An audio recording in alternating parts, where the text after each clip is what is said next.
Next, we will be measuring left hip abduction range of motion. Normal range of motion, hip abduction range of motion, is 40 to 50 degrees. Your documentation would show 0 to whatever the number is, and the end feel should be firm. I'm going to make sure the patient is in supine with the legs in anatomical position. And then I'll have him move over to the right side of the table, and I'll just place my hand to that side of the hip so that I ensure he's not falling off the table.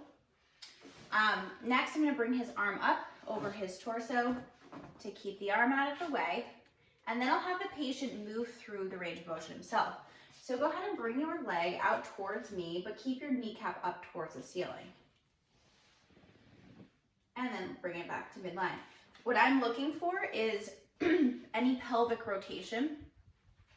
So if he does that again, I'm going to look to see, does this hip point move up towards the ceiling? If it does, we're actually performing a little bit of pelvic rotation and trunk rotation. So go ahead and do that one more time. Bring your leg out toward me. Good. And back to midline. So next, I'm going to show you two different methods of palpation. You always want to make sure that you're palpating over the skin. I'm going to have the patient, in this case, palpate his ASIS on both sides.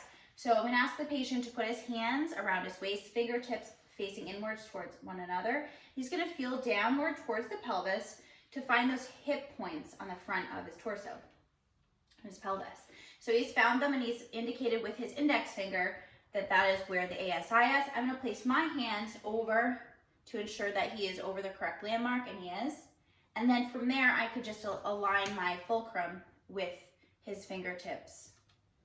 The next method is just if I want to measure find the landmarks myself. So I'll just take my thenar eminence of both hands, place them on the anterior aspect of the trunk and the torso, and I'm going to move my hands downward until I feel the ASIS on both sides with a thenar eminence. Once I find that, I'm going to align the axis or the fulcrum with the ipsilateral hip that we're measuring hip abduction of. We are also going to make sure that the moving arm is downward and the stationary arm is across. So your landmarks are the ipsilateral ASIS of the hip that you're moving. The stationary arm is aligned with the contralateral ASIS, and your moving arm is aligned with the midline of the patella.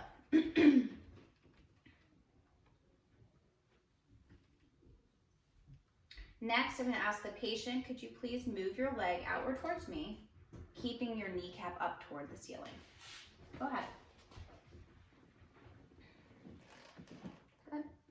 I'm going to place my thumb over that moving arm, and I'm going to have him go back to center. So now I take the goniometer away. Our starting point was 90 degrees. He's moved now to 117 degrees. So our documentation will show 90 to 117. That is not how you'll write it. You'll actually say that he has achieved 27 degrees of hip abduction range of motion.